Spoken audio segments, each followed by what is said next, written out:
Welcome everybody to yet another author interview. We're having the greatest time this week and hearing from all of these people. Like I keep saying, our goal is to squeeze information out of the people that have come before us so that everybody can use it in their own crime writing careers going forward. So just before we begin, I want to remind everyone that this is the last day of free sessions. Tomorrow's sessions are just for ProWritingAid premium subscribers, but it's not too late to use the 40% off code.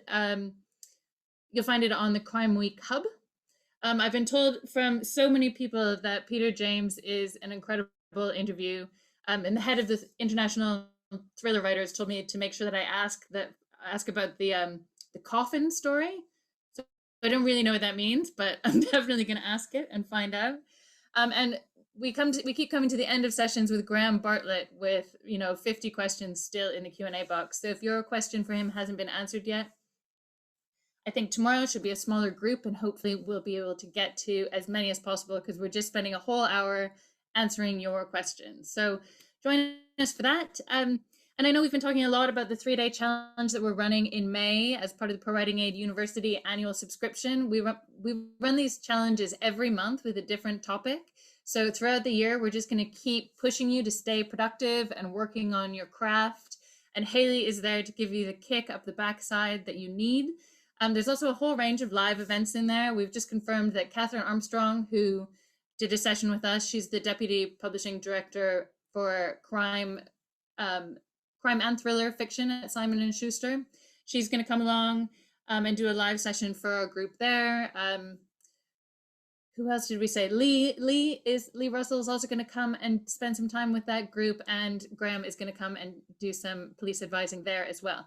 So Lisa Gardner and Steve Barry talked in their panel discussion yesterday about how important their writers groups were for them as they were developing their stories and their books.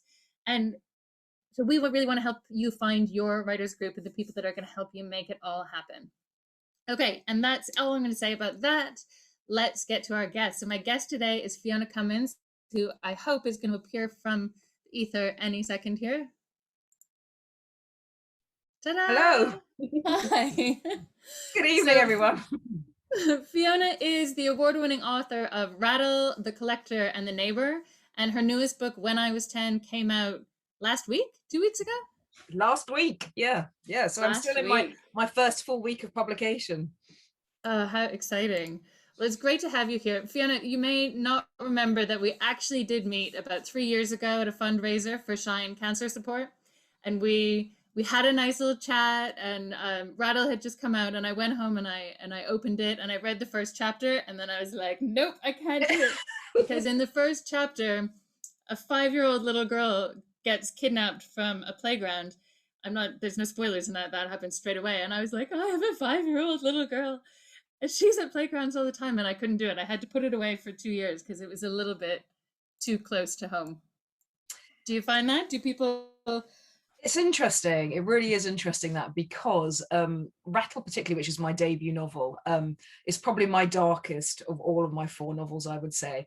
And I did get people say that to me, actually, that it frightened them too much, particularly parents. And actually, what you've said is the absolute opposite of what you want as a writer, right? You don't want someone to read your book and shut it. You want them to open your book and keep on turning those pages. And so I was intrigued enough that I went back to it because I really wanted to, but it was too scary. But I think that's true, and I think that is something that I have learned, actually, as I've become more experienced as a writer, is to know how far to push it, actually. And sometimes it's not all about the kind of gruesome detail. The suggestion of something can be much more frightening than the reality in some ways. So I'll talk about that. What I mean by that is, rather than, I don't know, have a scene where someone has a knife and they're repeatedly plunging it into someone's back, and you're getting all the kind of the associated gore with that. Sometimes actually it's a lot more frightening to just catch the glint of steel against moonlight, or the footstep on the step, the creak in the hallway, so it's all about the suggestion. So the reader themselves is using their own imagination to fill in the gaps with whatever the things are that terrify them the most. And so that's what I'm, yeah, and that's kind of, I think, one of the things that I've tried to do more with my writing as I've become more experienced as a writer, just thinking about, you know, how to create atmosphere, how to make the reader feel something without them wanting to put the book down, but to keep on turning those pages. Yeah. Well, and there were several places in the book where you didn't give that information. You didn't let people know what was happening. You just knew that someone wasn't there anymore, and were they still alive? Were they dead? Were they, what had happened? And so that anticipation and then that not knowing is that must be so tricky to figure out how to pepper that into the book at just the right amount. But I think with all of us, I think, you know, and all of you guys kind of watching as well, if you think about, you know, if you're at home and you're in bed by yourself and it's the dead of night and you hear a noise, you know, actually it's probably your cat or something. But if you're anything like me, your mind immediately starts running away with you, and you think, you know, what if it's an intruder? What if someone's broken in? What if, I don't know, any number of things, it's a ghost, whatever it potentially could be. But so I think, you know, those dark spaces of our imaginations, you know, I think they can, as writers, we can let readers fill in those gaps. At least that's what I sort of try and do. It's just a hint, just a suggestion, really. So let's go right back to the beginning. Did you always want to be a writer? Was this your plan? The thing is, and I don't know if like any of you guys watching thought this, is that it never really occurred to me that I could write and be paid for it, that I could write books. I was an absolute voracious reader growing up. I devoured books. I loved them. I would, you know, sooner read a book than watch television, and I'm still the same really today. But it never occurred to me that I could ever make money from writing books. But I did choose a career that involved writing. I went into journalism, and I was basically a journalist my whole career. So from the minute I left university, I walked into a job on my local newspaper, and I probably, you know, was in newspapers for about, you know, sort of 20 years really before I got my publishing deal. And the latter part of my career, the last sort of 12 years, I was at the Daily Mirror, and I was a showbiz reporter there. But the first half of my time there, I covered, you know, big news stories. And then the latter part was kind of sort of showbiz. So I interviewed lots of famous people, kind of met loads of celebrities. I think I was the last British journalist to interview Michael Jackson before he died. I've interviewed Jude Law, and I spent a very romantic Valentine's evening in a hotel room with George Clooney once. That's one of my favorite stories. I had to leave my date in the pub and say, I'm sorry, George has invited me up to his hotel suite. So that was fun. And so, yeah, there was loads of, you know, there was a huge part of me that very, very much enjoyed being a journalist. But, you know, like all good things, they come to an end. And, you know, and a couple of things happened, and I was sort of ready to move on really from it. Were you writing fiction at the same time as all that, or was it when that finished that you needed to find a new direction? No, I think basically what happened was you know, as a, you know, and I'm sure lots of you experience this, especially if you spend all day in front of a screen. You know, even if you really want to write, if you're, you know, if the intent, you know, the desire is very strong, but you spend all day in front of a screen, it's really hard to then open that laptop up again to write again. You know, it's really difficult. And I just didn't have it. You know, working for a national newspaper is quite an intense, full-on job, particularly what I was doing. It was very long hours. And I just couldn't manage to do it. And then basically a couple of things happened. So I was on maternity leave with my second child. And Lisa, I know, knows her actually. My sister-in-law, Karin, she became very, very ill. She just had a baby, and then she was diagnosed with stage 4 lymphoma. It was acute, it was advanced, it was aggressive. And the prognosis actually was quite poor. And then I just had a baby myself. And 8 weeks after that, my son, my oldest child, who was not yet 2 at the time, he was also diagnosed with a potentially life-threatening condition. He was in hospital, and he was very poorly as well. So those 2 things happened in a very short space of time. And I can't really remember that year at all. It passed in a blur of absolute kind of distress. But the one thing it did do was that it pulled me up short. And it made me realize that, nothing is promised. We don't know what's around the corner. And actually what I'd always dreamt about, what I always really wanted to do was have a crack at writing a book. And I had no idea if I could do it. And I wouldn't necessarily advise this course of action, but, in a very emotional state, I quit my job at the Mirror, and we sold our house in London, and I moved back kind of near to where my parents live. And I sort of was being a freelance journalist, and then I applied to the Faber Academy, actually, the writing novel course, to have a go to see if I could do it. And just for clarity, my sister-in-law and my son are both absolutely fine, thank goodness, and long may it last. But it was a real wake-up call to me. It made me think, what do I want from my life? And so that's what I did. I applied for this Faber Academy course, and honestly, I had no idea if I could do it. And I'm sure there are those of you out there who, perhaps feel the same. The longest piece I'd ever written was a 1,500-word article for a newspaper. I didn't know if I had it in me to write, 70, 80, 90,000 words, but I was going to have a go at it. And I told every person that I knew that I was writing a book, so that they would hold me accountable. So they would say to me, how is your writing going? And I would be too embarrassed to go, well, I haven't really done anything. So look, I kind of, that was my way of being accountable, holding myself accountable, was to tell people that I was doing it, and then, doing a course. And whether it's, something like this that you're signing up for and making a, financial commitment to, or, like I was doing, paying for a course, or whatever you're doing, it gave me that permission to treat it seriously and to take myself seriously as a writer. Even if other people didn't, I was going to approach it as if I was a writer. And that's what I did.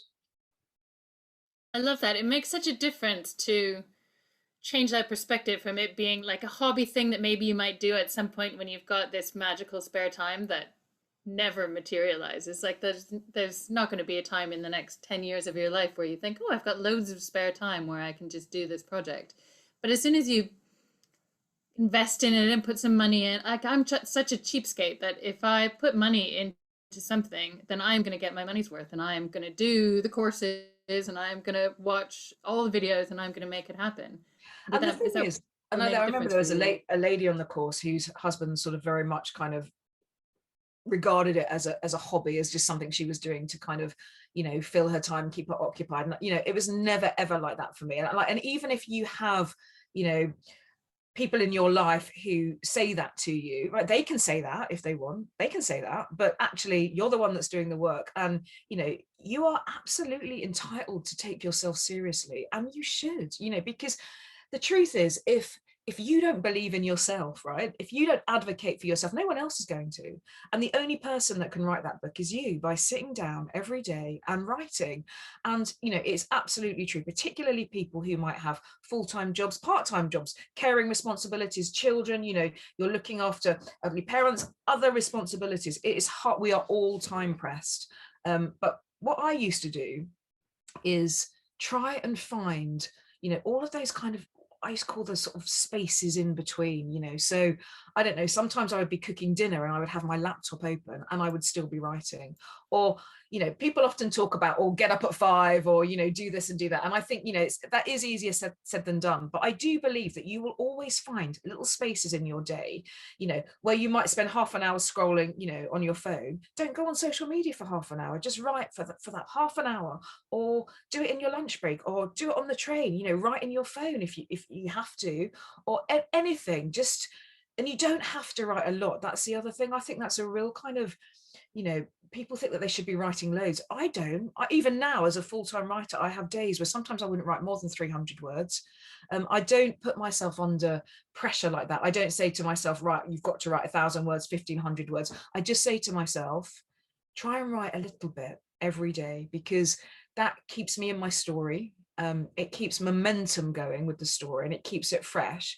But I don't beat myself up about it if I don't meet a certain target. I just think, well, I've written some sentences, I've finished that chapter, and actually I've got more today than I did have this morning. And that's how I do it. And do you find sometimes when you just get started on something little that then that snowballs, and then you can build on it from there? Sometimes, yeah, and sometimes there'll be a scene that I'm finding really difficult to write, and then sometimes there'll be a scene that I'm really looking forward to it, and I really enjoy writing it.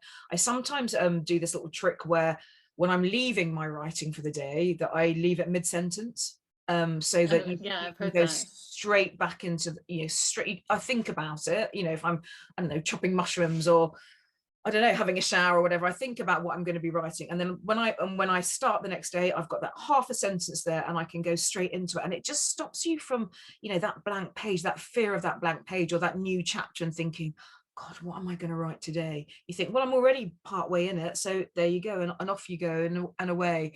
And, we all know that writing is different every day, but you cannot, I think it was Stephen King that says that you cannot kind of, wait until the muse takes you. You need to be sitting at your desk when the muse shows up. And I think that's really true. As a jobbing writer, I open my computer pretty much every day to write. And it's a little bit different at the moment because I've just had a publication week and I delivered my 5th manuscript last week. So, I'm having a little bit of a breathing space at the moment. But yeah, I mean, mostly as a general rule, I write something most days, even Christmas Day. Well, that's a good excuse to get away from the Well, cleanup and sometimes the cooking and all the rest of it. late at night, actually, when everyone's asleep, I'll open my laptop and do like just a few sentences, and then I think, well, I've done my work even on Done. Christmas Day. Unless I'm Yeah. really drunk, and then that might not be a good idea. But. Yeah. Well, we're running these 30-day challenges with writers where it's just about like trying to build up that writing habit. And that's what we're hearing from a lot of people, that Haley just tells them what to write. Like, here's just a little prompt or a little challenge, or just think about this character in this way or that way. And they just start on that. And then before they know it, 2 hours have gone past and they've written 3,000 words, when I really her think, little challenge was just tiny. yeah, and I think that's so helpful. And also, I think it's, one of the things that I picked up is, when you're writing, and I don't know, say Haley gives a prompt, and then you write, don't always write the first thing that comes into your head, or even the second, or even the third, because Yeah. actually what you're doing there is reaching for trope or a cliche, or something that you've kind of familiar with and you've heard before. Push yourself beyond that each time. Think of something a little bit differently. How can I make this different but interesting? How can I push myself, challenge myself a little bit more? And that's what I try and do. Like, if I'm building character, if I've kind of got a story, I don't reach for the first thing that sort of pops into my head. I make myself think beyond that, because, actually then you might have 5 or 6 writers doing exactly the same thing. So it's just trying to do that different thing as well. Yeah, I love that. Because the trope is going to be what jumps in, isn't it? So I love Yeah, the idea yeah, of digging yeah. a bit deeper before you begin.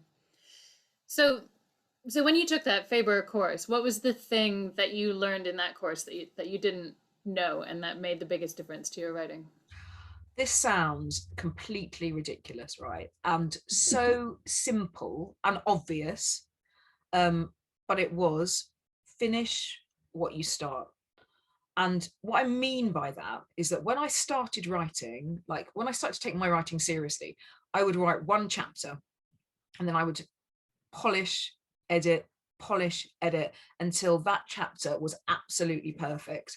And I felt like I couldn't write any more until I was absolutely certain that that chapter was, was so polished. And that was, for me anyway, like that was a mistake, because it was stopping me from writing anything else. And what I learned is, start writing, and if you're writing a novel, get to the end of your draft, because that tells you exactly then what you've got in your story. Has your story got enough legs? I mean, that's the thing that you always need to think about as well. When you're thinking about a story idea, you kind of think, what am I going to have, a subplot or a couple of subplots? And have I got enough to get to 80,000 words, or am I going to stall about 20,000 words? Am I going to told all the story and Mm. I haven't got enough? So it's really important to think about that. But you can't, what I found was that by giving myself permission to finish the end of the book, when you've got it all down, you can then go back to the beginning. And sometimes actually the end informs the beginning. You know, you might change your opening chapter, you might introduce a prologue, you might, you know, completely decide to focus on a different character, or realize that you should have done a little bit more foreshadowing. And so when you've done, you know, when you've got your draft, then you can go back and edit, you can make it sing, I suppose. But it took me a while to learn that, really. Well, and if you've spent hours, you know, really fixing that your second chapter and polishing it and making it perfect, and then you get to the end and it actually doesn't fit anymore because your ending has taken you in a way that you didn't expect. It's really hard to delete that after you've put all the love and time and energy into it. Really difficult. And I've been thinking about this a lot lately because, you know, I'm sure you guys have come across this expression before, but are you a plotter or are you a pantser? We talk a lot And about yeah, that. yeah. So, you know, and all the way through my writing career so far, I have been a pantser. The idea of drafting, of doing a really detailed outline of, you know, absolutely the idea of it bores me rigid. I think, oh, why do I want to tell myself the story? Okay, why do I want to tell myself the story? I want to discover it as I go along. But exactly as you said, Lisa, what I have discovered, and I am, you know, in spite of everything, I am quite a careful, considered writer. I do write quite slowly, and my drafts are generally quite clean and polished, is that exactly that. If you've written yourself down a blind alley, if you have written this whole section that you think's brilliant, but actually, you know, in your heart of hearts instinctively that it doesn't belong anymore, you have to ditch it. And that's so hard.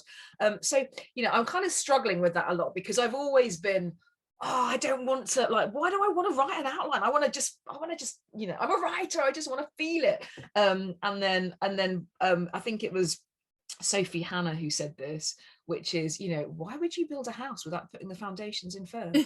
Yeah, and I think that makes an awful lot of sense. So I am thinking about doing, you know, an outline next time and seeing how I go. I say this every time and then I never do it. But everyone has different ways of working. The author Will Dean, I know he does like a vomit draft in like 3 weeks, where he just gets, I don't know, something like 70,000 words down that aren't very good words. He would say that, and then spends months and months editing. So I think you have to find like your natural process, and you can try that. You can do all different, you can have a go at seeing what works for you best. Yeah, I think Yeah. that's the thing. Sometimes people won't know what will work best for them until, you know, they try a bunch of different things. And there's no point trying to put your round peg into a square hole or whatever Well, the and opposite also is. I think it's fair to say that every book is a different experience as well. You know, every book that I've written has been different, you know, because of different things that are going on, say, in my life, or you know, but we've just had a, you know, a lockdown that's been very, very challenging to write. You know, my book that's just come out when I was 10 has been my most enjoyable writing experience. And then my one that I've just finished has been my worst writing experience. So there is no rhyme or reason to it, I think. And almost, you know, it does get a little bit harder as you go along, I think. So, but I'm Oh, learning all the that time. is supposed to get easier as you No, go along. I mean, I just know, because you're learning all the time, and actually, you know, in some ways the bar that you set for yourself gets higher and higher each time as well. You know, I want to, every book that I write, I want to be better than the last one. I don't want to feel like I've written my best book yet. I want to keep striving to make every book better. Yeah. Jack in the comments just said that he sees his vomit draft as just a really in-depth outline, and then he goes back and fixes all of that up, which I think is quite an interesting way to look at I it. would love, Jack, I would love to work like that if I could. Like, that is my, to get it all down and then just kind of, you know, make it better that way. Tinker. But I just can't seem to do that. I just can't seem to. So, what was the difference between this book that you've just finished that was the worst experience and the one before? So Did with you get my, stuck a lot, or was it? let me show you, this is my one that's just come out, and it is divided into 3 very clear parts. And I knew before I'd even started writing it exactly what was going to happen in each part, what the reveal or the rug pulling moment was going to be. And I was writing about a journalist, actually, like me. He was covering an extremely sort of historic, brutal crime. And I just loved it because I knew what I was doing, because obviously, having been a journalist, I could write very authentically about what it's like to be on a big breaking news story. And I just knew what I was doing with it. The one that I have just finished, I think it's not about the story, but it was about being in lockdown. and I found it extremely difficult to find any kind of creative focus. And I think part of that was because I had children at home who needed to be supported with homeschool. You know, if we cast our minds back to the very start of the very first lockdown, you know, there was a sense in some ways that, you know, even setting foot outside your door, you know, meant that you might die. Or like, you know, there was food shortages, there were queues for the supermarket, you know, the world had just shut down. And, you know, I don't know whether it was, you know, that your sort of flight or fight response is kicked off, and you know, I was highly adrenalized, quite anxious, couldn't sleep, and I just found it really difficult to focus. And I think that was kind of a big part of it. And also because part of my writing process is to go to places like coffee shops and sit and work quietly, and I've realized how much I magpie off people. So by that I mean, you know, kind of physical or verbal tics, for example, that people have, you know, because when you're writing, and like when you write a lot, you know, like a volume of words that I've done over 5 books, you know, you don't want to say all the time, he shrugged or she frowned. You know, you realize that actually there are much more interesting ways to describe people's body language. And so I look all the time for, like, I've got a friend who, when she's thinking, she does this. And she strokes the bridge of her nose, and one of my characters does that, because it's just like looking for different things all the time. And also, like, you know, it's not just about, you know, the physical like that. It's, you know, it's about thinking, what does, you know, what does it look like? Yeah, but what does it smell like? Like, what does the air taste like? What do I feel? And so it's kind of trying to build all of that, the color, I suppose. And you know, you get so much of that from walking around, from, you know, from watching people, from hearing them speak, from listening to conversations. And I would often jot things down, and it ends up in my writing. And I found that not being able to do that was, you know, was a real kind of, you know, a barrier to my writing too. And just having time and what my agent calls space for clever thinking. So it's not just kind of churning words out.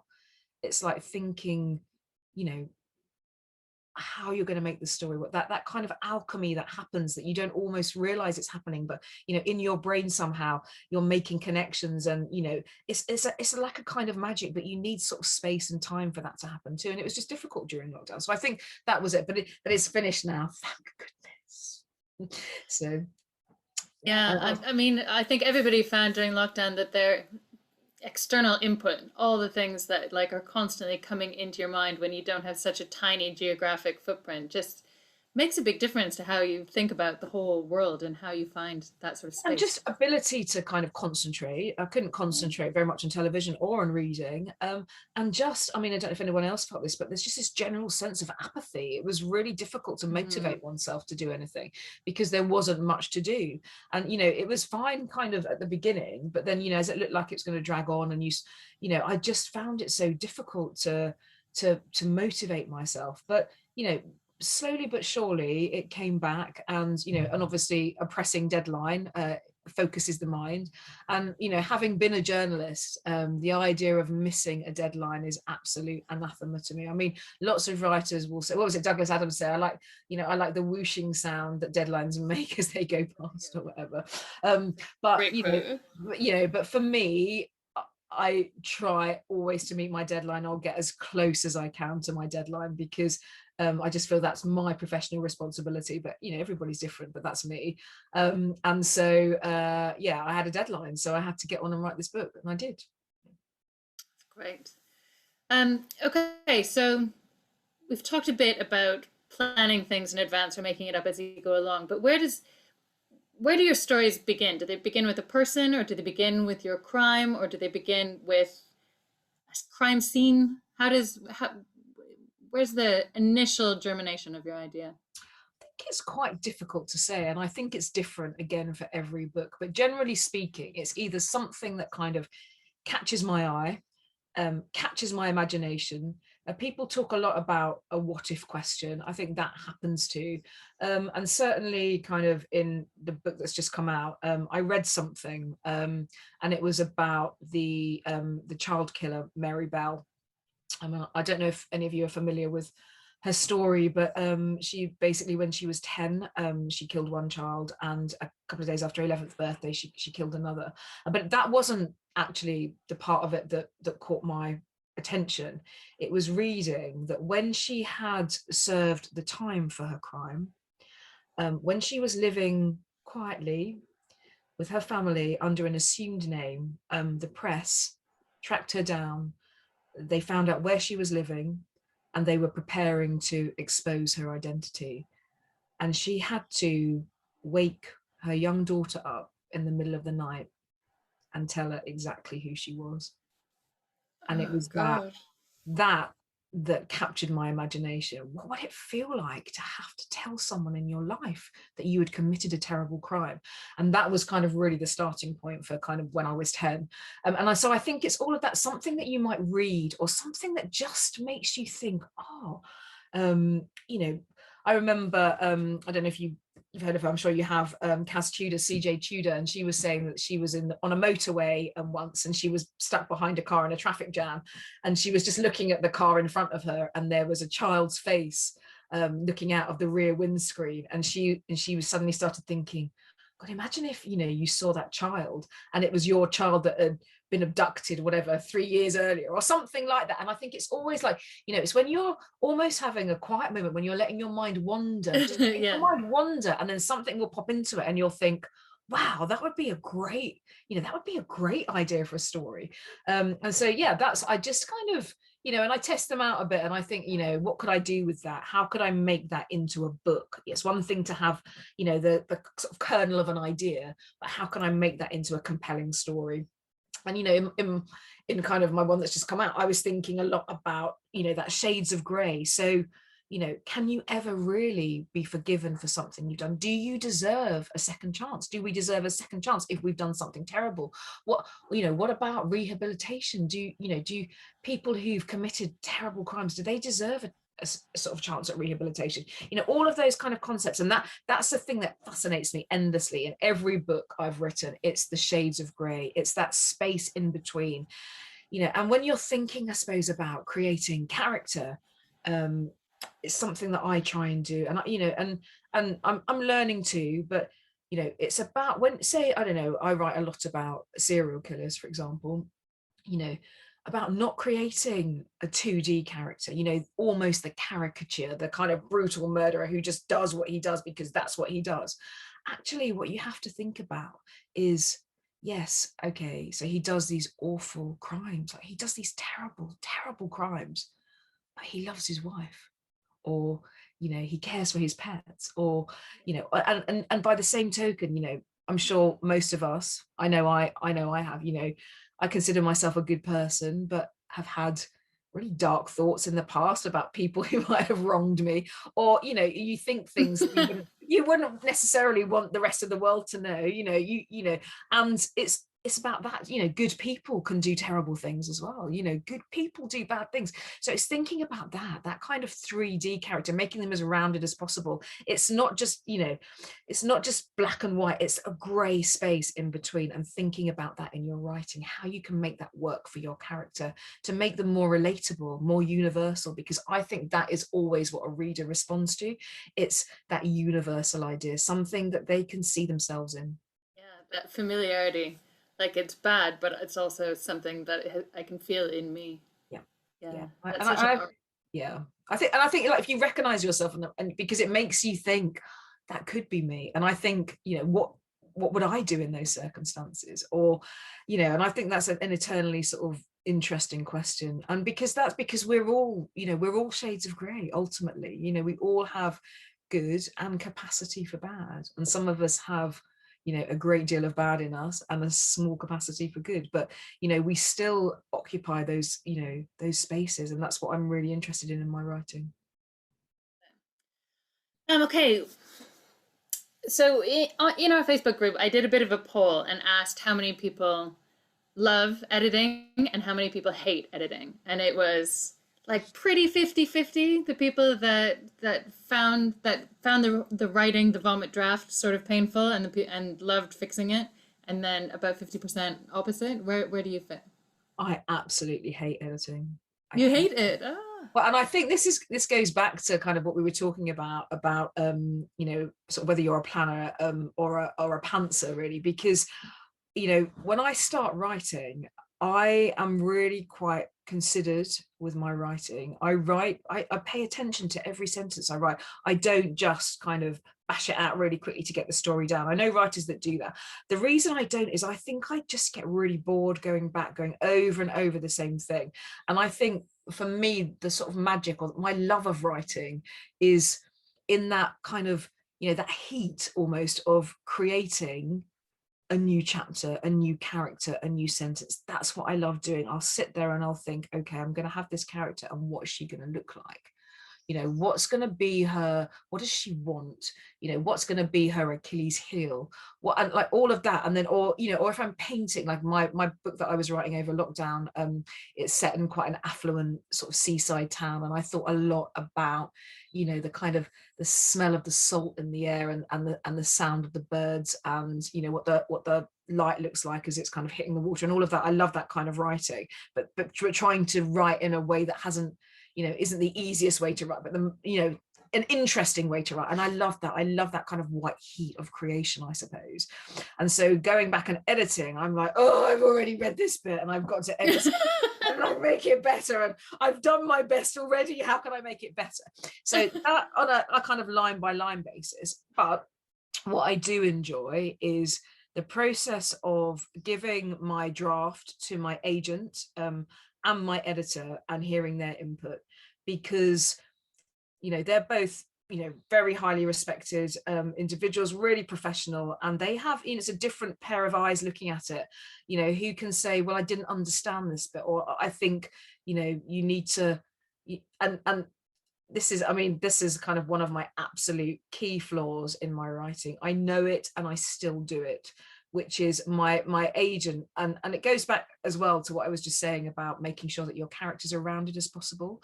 You know, she says to me all the time, why is your character doing what they're doing? It's not good enough to just say they're doing it because they want to, they're doing it because they like killing. That's not enough. What have they done? What has happened to them? What's happened to them in their life to make them do the things that they're doing? And that applies to whatever kind of story you're writing, whether it's literary fiction, historical, children's, you know, crime, like me. You know, you have to think about what is motivating your character, because as soon as you settle upon that, as soon as you realize what that motivation is, then your story comes to life, because it informs every single thing that your character does. And you know, and that is, I sort of forget that, like I do it to an extent, but then my agent will, and my editor will always push me more. Yes, but why are those women doing that? Yes, we know that they've done it, but why have they done it? What has pushed them to the brink to do that? And that is what I love. That's the part of editing I like, really kind of having to think about that, think really hard, and not let myself off the hook, but think about it.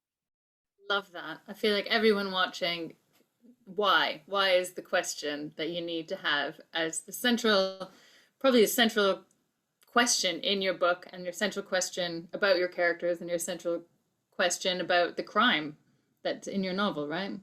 Yeah, Why? I think, I mean, and that is probably the single sort of best bit of writing advice I could probably give, because once you have thought about that, you know, everything else falls into place. Great. Okay, let's talk about how you've got published. Was it your connections as a journalist that helped you No, I get don't into think that so. world?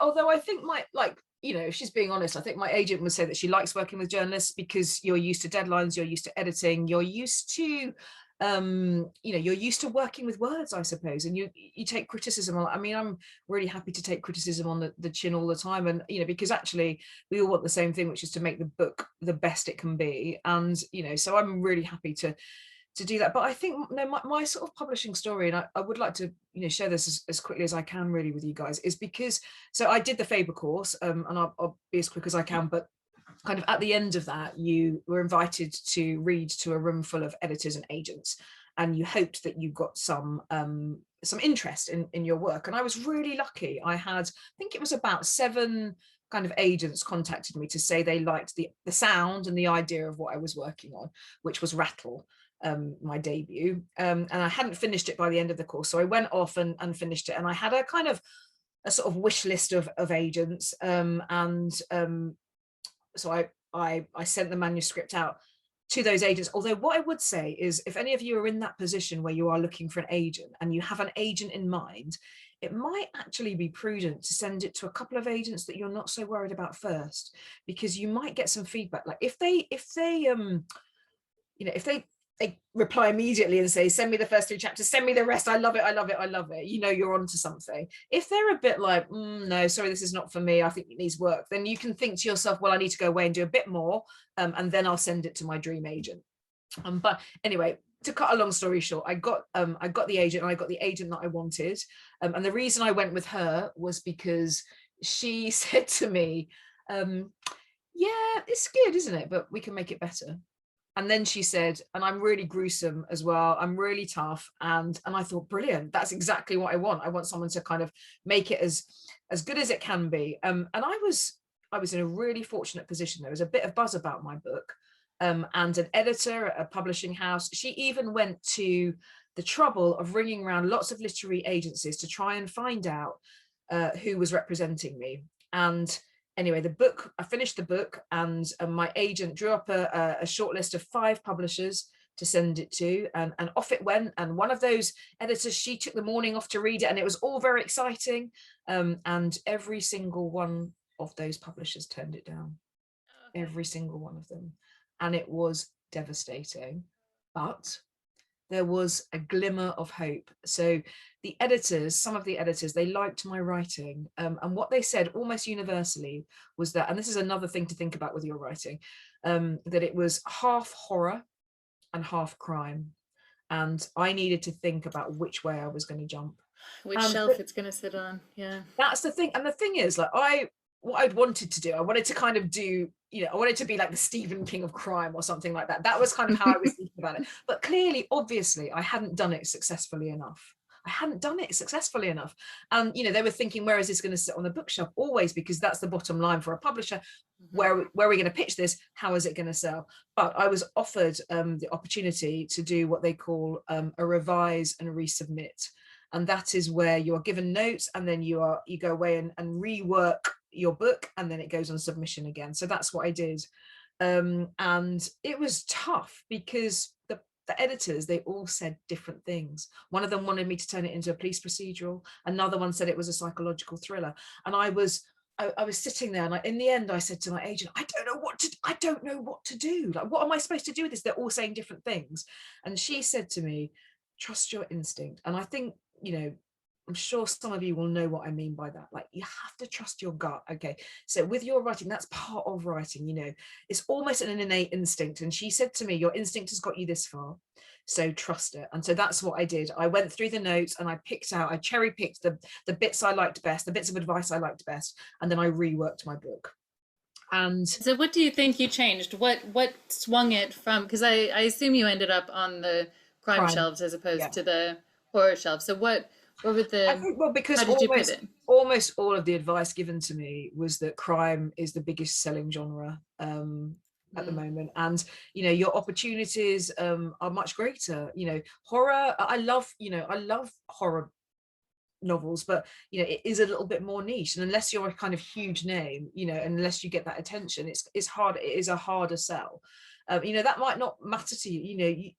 And I do believe that you should kind of write what you want to write, because that's when your passion really, shines through. But if you want to be a published writer, and not only, because for me, my definition of success always is, okay, of course, I would love to be a Sunday Times bestseller, an international bestseller, have a sort of a movie made of my books, all of those things. But actually, really, truthfully, my definition of success is about staying published, because it is a tough game and it's hard to stay in the game. And so that's what I want for myself, to just keep on doing this job that I love so much. And so that's what I thought, okay, I've got to look at it from a kind of commercial point of view, so I will go for crime. And that's what I did. So I kind of took out all of the the sort of spooky stuff, really, and kind of you know, the stuff that was a little bit too out there. But what I did do was everything that kind of creepy or potentially supernatural that happened in the book then had a plausible explanation as well. And I looked at my detective in the story, and this was a really good bit of advice actually that one of the editors gave me, was that, you know, if you've got a detective, if you're writing crime fiction, that, you know, you can go back and you can sew in, you can weave in the clues, you know, that idea of foreshadowing. If you haven't done it effectively enough at the end of your draft, don't worry, because you can go back and just sprinkle through here and there a little suggestion. And she also said, have your detective finding out something at the same time as you. So, you know, as you're reading it, the detective discovers it as well, and you're kind of building that puzzle, picking up those clues together. So I thought that was kind of interesting. So so that's what happened. I spent probably about 6 months working on it again, I would say. And then just before London Book Fair in 2015, my book went out on submission again. And this time it was a completely different story. There were offers, there was an auction here, there was a 5 publisher auction in Germany, there was auctions in lots of foreign territories. I think I'm published in about 15 foreign territories. The television rights sold. And, you know, so I just, you know, but what that taught me actually was a valuable lesson that I am still learning today. And it's the absolute importance of resilience as a writer, because it is a roller coaster of a job, and the highs can be extremely high and the lows can be pretty low. And what I suppose I try and tell myself is that, you know, it's not a linear thing. You can't compare yourself to anybody else. You know, you will be so close to things sometimes, or, you know, or something amazing will happen. But it's again, you know, the up and down all the time, and trying to sort of drown out all that noise and just focus on the writing. And what I say to myself is to try and write books that that sing of quality and consistency, and then each time you do that, and then you hope that at some point that you'll have what they call a breakout book, that book that's going to kind of solidify you as a brand, or you know, is the one that's going to get you a load of attention, you know. And for lots of established authors, I mean, Ian Rankin might have mentioned it yesterday, but you know, some of them, it doesn't happen till the 8th, 9th, 10th book, you know. And so that's what I mean about being in the game and staying in the game. And it's very counterintuitive, because when you get your first deal, you know, as a debut, and you know, everyone wants a sort of splashy, kind of noisy book. Everybody wants that, you know, that kind of 6-figure deal. And like, I get that, right? I completely get that. I was exactly the same. But now, a little bit kind of more experienced, I recognize the value. And actually, sometimes it's better to have your success on your 4th, 5th, 6th book, because readers will find you and then they will go back and read your backlist. Whereas sometimes what happens with a debut is that you can have an enormous success and then you can never ever replicate or live up to that success. Yeah, And that's so, second album pressure. yeah, and it's really important to remember that. And I think sometimes you think of all the really big books of the last few years and ask yourselves if you can name the author. And actually, what I would strive for, what I really hope to achieve at some point in my career, is for people to hear that I've got a new book coming out.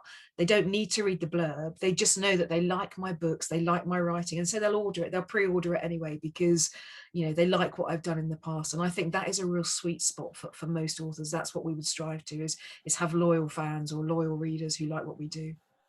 Yeah, I think so many of the people that have come to Crime Week this week have really valued hearing all these stories from authors about how much perseverance it took, and then eventually they did find that success, even if it was really hard.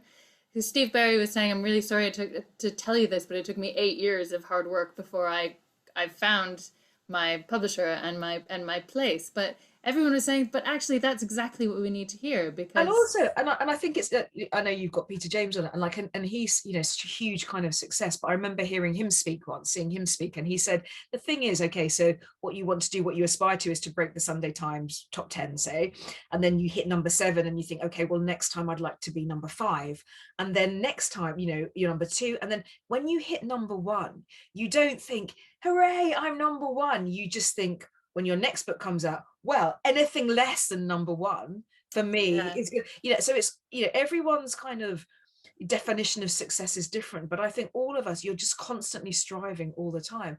But by the same token, like, I love it. I have huge ambition for myself. I'd love to be a household name, kind of a real sort of success. And, you know, and I think having ambition is a good thing too, because that sort of drives you. And that's one of the beauties of writing. One of the kind of best things about this job is that every new book, every fresh page is that new chance, that new opportunity. And I think that potential, and I think, you know, I hope that I never forget that. I hope I never get jaded and cynical about that, but that I just think with every new book that I start in my career, I think, is this going to be the one? Like, is this going to be my really big break? You know, who knows? But, you know, I think we're all, I really genuinely have that. Like, I don't feel a sort of sense of competition with my fellow writers at all, because, you know, readers, they don't buy just one book, they buy lots of books. And I love that, especially the crime community. It's such a sort of collegiate, friendly, warm and welcoming community.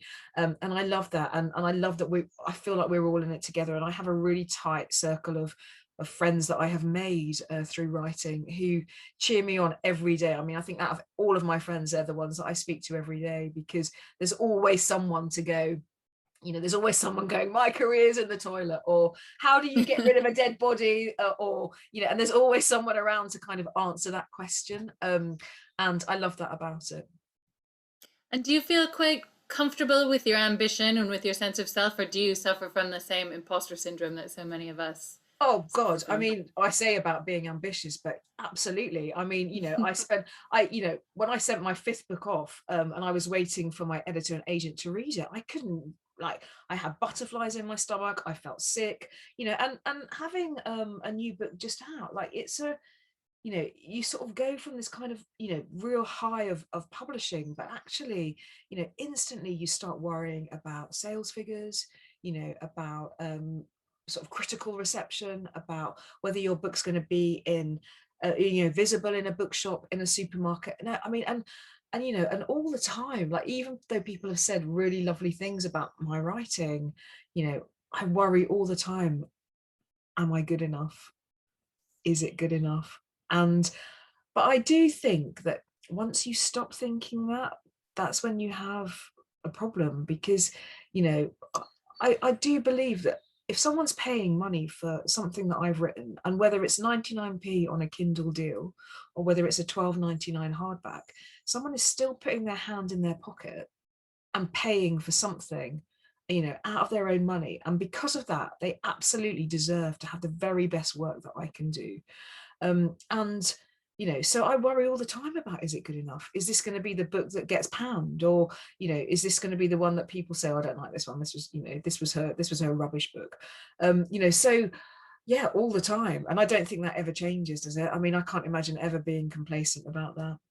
No, I mean, I imagine, you know, everybody that was on our panel the other night, despite the fact that they sold 35 million books each, I bet so many of them still worry when they're sending in their most recent one that this one's not going to be as good.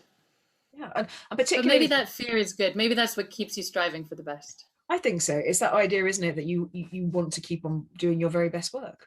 And Yeah. and you know, and that's what I say to myself, just try and do the best that you can every time. And you know, and you know, hopefully at some point you'll have, you know, like all of my idols. I mean, I sort of spoke earlier about you know, being a showbiz journalist and, you know, meeting all these kind of famous people, but I was never ever, like, I was never starstruck by celebrity in that way. But when I went to my first writing festival and I could see Lee Child and Ian Rankin and Val McDermid, and I was just like in a ridiculous state of high excitement, because, you know, these people are incredible, you know. And I think, you know, that deserves so much recognition, that, you know, they've sold all the books they have and they're still being published, because that is no mean feat. You know, it's tough. Yeah, well, and I've seen that both Lee Child and Ian Rankin have said very nice things about your writing. I'm very lucky. Yes. She's got some fans, some fans in high places now that she's got her books out there. Okay, I'm aware we're running a bit low on time. I A mean, I'm few happy. people in the chat want to know if you're in a log cabin right now. I'm glad you said that, because, well, people generally say, are you in the sauna? And I appreciate it does look like a sauna. It does look like a sauna, but it's got a bed in here and it's got a nice table and it's at the end of my garden. And the reason, this used to be a dilapidated shed full of spiders, and I was going so mad at home because there was no space to work. My study was taken over. There was someone in the sitting room, someone in the dining room. I tried to work in the kitchen, but we've got this really high island and I'm really small and I couldn't reach it properly. It gave me a really bad backache. So this was insulated and it had power, light and power put in here. And now it's my happy place. In fact, I come up here as much as I can. But actually, I mean, joking aside, it's about having a little quiet space to work if you can find it. And I don't need quiet to work. I sometimes work with music and I like noise as well. But, you know, sometimes you just need a little bit of space. But yeah, I know it does look like a sauna, doesn't it? Don't worry, I like it. I feel like it's kind of inspirational in its log cabin sauna sort of way. But I think that's the dream of so many writers, is just to have somewhere where they can go and close the door, especially if, you know, if you've got kids in your family, and just a space where you can go and that's your focus area. Does that make a big difference for you in terms of being able to be productive? I think it's just stepping out of the space at home, and like whether it's you've got a little office at home or even, you know, I mean, I do believe, and I've done this myself, like I have sat at the kitchen table and worked, like that's what I do. You know, I've done, you know, most of my books have been sat at the kitchen table or the dining room table. But there is a real kind of joy in having this space to just come up here and, you know, if the house is a stay or, you know, everyone's shouting at each other or I don't know, anything, but just having a space that's for me, you know, is quite clutter free. I've got a laptop and I've got, you know, a notepad where I jot down a few notes, and it's just having that sort of space to think, really, you know, that space we talked about for clever thinking. Yeah. A couple people want to know about your TV deal. Well, it's interesting. I can't say too much about the TV deal for my fourth one, although I have, that's, you know, there is some news regarding that. But, you know, both Rattle and The Collector have been optioned, and Rattle's been optioned twice for television. So I think, you know, that's one of the things that I would say about, you know, if you're reading stuff in the press or you know, you're looking on and you think, wow, that looks kind of really exciting, is that it's actually really difficult to get stuff made. And you know, you've got to find the right director, the right talent, the right script, all of this stuff, and it's quite a long process. But it's quite exciting to dream about it as well, and I would love to see, you know, some of my stuff on the television. We'll see, watch this space. I mean, for me, it's the cherry on the icing on the cake, because in some ways you've already done the work. The book is already written and you're kind of getting paid for work that you've already done. So that's a really lovely thing. And I like the idea of, I would love to have a cameo in one of my books, like if it ever made it to screen. I'd love that. So that's one of the things that Have you chosen a character that you'd like to just... Well, a couple of the characters, I mean, they're journalists that I often write. In Rattle, there's a journalist with dark hair and a round face, and she wears glasses, and it took ages for someone to say to me, is that you? You put yourself like, into that. And in my one that's out, there's a journalist. The journalist is one of the main characters, and like she is, I think she's, you know, quite a lot of that is sort of based on me as well, I would say. But yeah, I mean, yeah, God, I'd love to just be in the background having my cup of tea in the background. But yeah, I mean, who knows, like there is interesting and exciting things in the works that I don't think I'm supposed to mention just yet, but I'll keep you posted.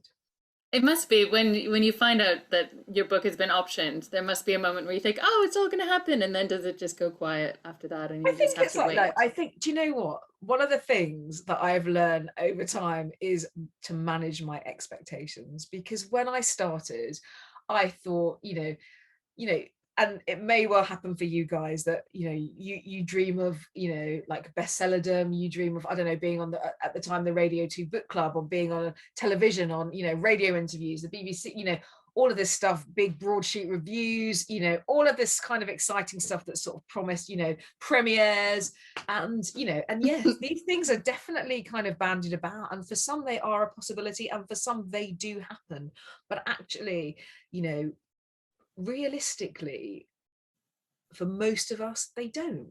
And it's recognizing that. And also that thing about, when you're first published as well, like, with hardbacks, for example, if you're published in hardback as I am, and I think, I don't know, roughly, I think it's tricky to say at the moment because it's just a bit messed up with shops being shut and stuff, but something like you need, I don't know, to chart at number 10, recently you've needed to sell about 1,800 hardbacks.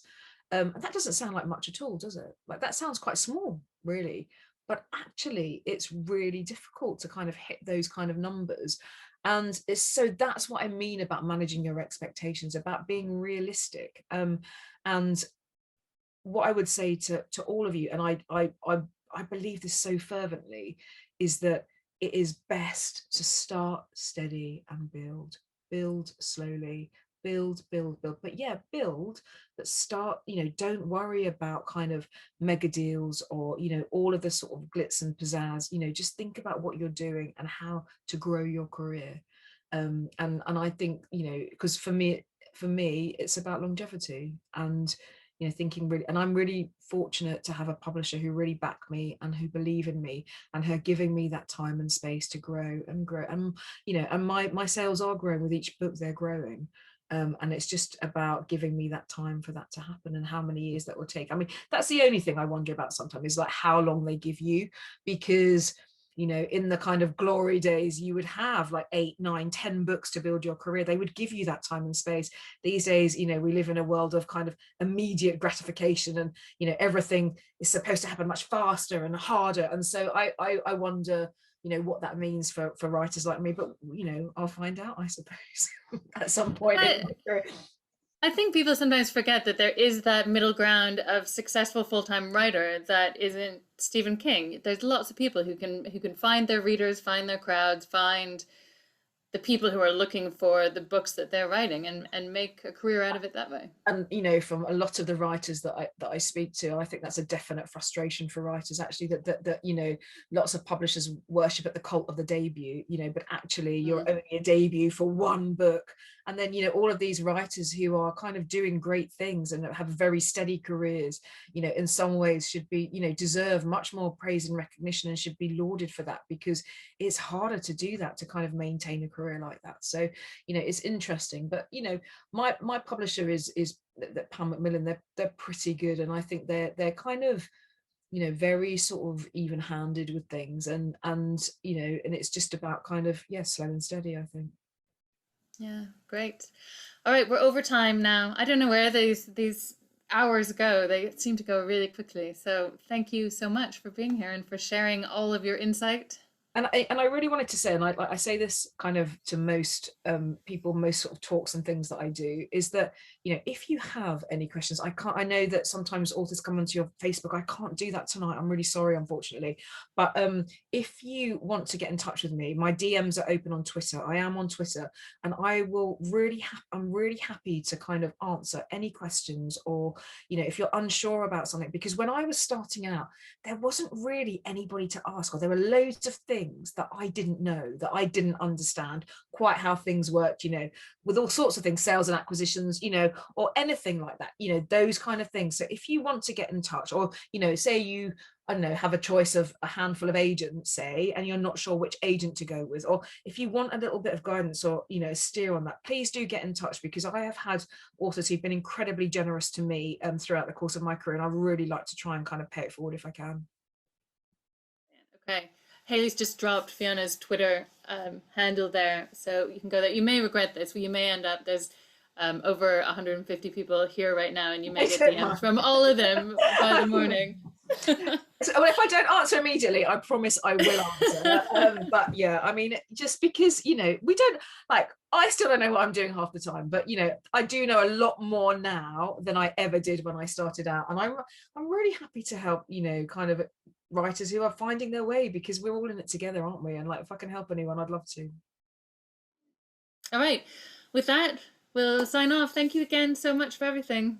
Thank you for having me. Thank you everyone for your questions and for coming as well.